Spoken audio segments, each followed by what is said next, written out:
Hello મિત્રો, તો આજે આપણે આવી ગયા છીએ મામાના ગામ. મામાનું ગામ જુનાગઢ ડિસ્ટ્રિક્ટમાં માણોદર તાલુકામાં આવે છે. છેવટનું ગામ છે, સીમમાં આવે છે. મજા જેવી અલગ છે, કેમ કે આપણે નાનેથી મોટા અહીંયા થયા છીએ. આ છે મામાની ઘરનો રસ્તો.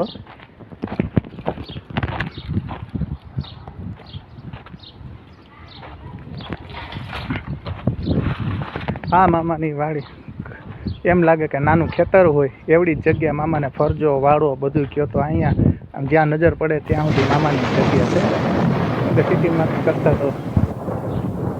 સિટી કરતાં તો અહીંયા ગામડામાં તો તમને ખબર છે કેટલી મોટી હકડાશની બદલે પગતાણ હોય. આ મકાન થઈ ગયા તોય બે બાજુ એટલી જગ્યા ગઈ છે. આ બેલા છે એ બીજા મામાના મકાનમાં બનવાના છે. જોઈ હવે કેદી કામ ઉપાડે. આ છે લીંબુડી.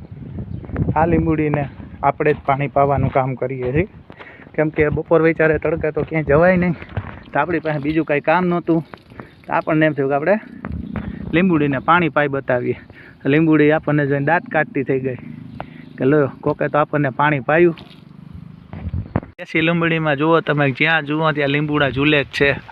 આ લીંબુડાની ખાસિયત એ છે ભાઈ, સિટીમાં તો આપણે એના 10ની લીંબુ સોડા માગીએ તો એમાં અડધું ફાડ્યું આપે, અને અહીંયા તો મજા આવે ત્યારે લેતા જાઓ ભાઈ. આ ઝુમખામાંથી લીંબુના ઝુમખામાંથી લીંબુડું તોડ્યું ને આ શરબત કર્યું. અને ભાઈ આ લીંબુનો જે શરબત થાય, ઓહો, એની તો વાત જ અલગ. એમાંય આપણે ગામડાના સીન હોય ને આ ખરા તતડિયા પવન વાતો લૂ વાતી હોય, અને આ ટાઢા છાયામાં લીંબુ શરબત પીતું હોય, એક ફિલિંગ જ અલગ છે હો ભાઈ.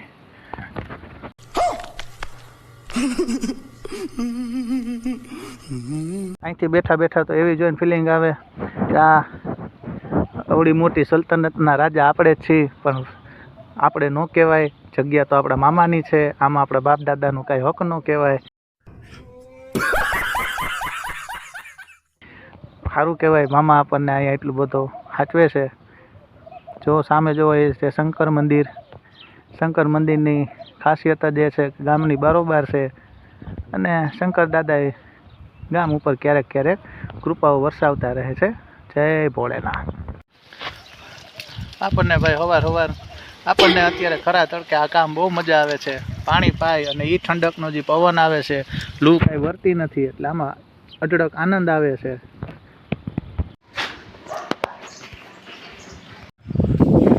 આ છે આપણા બીજા મામાનું ઘર. ત્યાં હિચક કે મહેમાન હિચકે છે. એ મહેમાન કે તમે તો બહુ ફેમસ છો, તો એ આપણી એરે સેલ્ફી પડાવે છે. એ પણ આયર મોબાઈલમાં મથે છે. આ છે આપણા મામાનું ઘર. આ જો કૂતરા ખરા બપોરે ભણે છે. સામે વાળા બીજા કૂતરાને કહે છે કે અમારો સિલો છે, આ સિલામાં કોઈ આવતા નહીં. ખરા બપોરે સિલો માપવાનો રહેવા દો, નકર તમને કૂતરાઓ તાવ આવી જાય. તમે કોઈના ભૈયા જેવા નહીં રહ્યો તો તમને લૂ લાગી ગઈ ને તો. હવે જાઉં ભાઈ આપણે મામાના મકાનની અંદર. મામાને મકાનના પાયા જેટલા ઊંચા લીધા છે. કોઈ પણ મંદિરની સીડીઓ જેટલી ઊંચી હોય, 7 પગથિયા જેટલી ઊંચી હોય.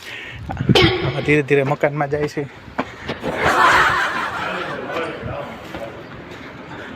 આ છે મકાનનું ફર્યું. અહીંયા આવી જાય સંડાસ બાથરૂમ, સીડી, રૂમ, આ મોટો હોલ, અહીંયા રસોડું.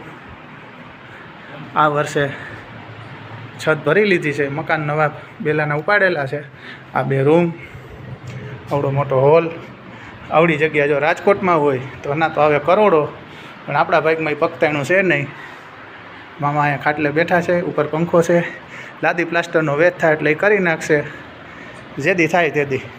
મકાનના ધાબુ તો થઈ ગયું. હાલો મિત્રો, આ છે મામાની ભેહું અને આ છે એનું પાડું. આ ભેં તો આપણા સામે એવું જોઈએ કે કેમ જાણે આપણે મોઢા આગળથી લઈ લીધા હોય. એ કહેતી છે કે તું અહીંયા હું ભાગ પડવા આવ્યું, મને અહીંયા માન મળે. એને કોણ ખબર હોય, તમે ખાવ તોય તમે ગમે એટલું ખાવ, તમને પૂરું ક્યાં પડે. અને ઓલી ભેં આપણા એમ છે કાં તો આપણાથી ને કાળો નીકળે, એને ટીલું તો છે ધોરું, એનો ફેસ, એટલે એ એમ સામેથી દાંત કાઢે છે. કાંઈ વાંધો નહીં. તે મારી ગણતરી તારી હારે કરી તો તારો પ્રશ્ન.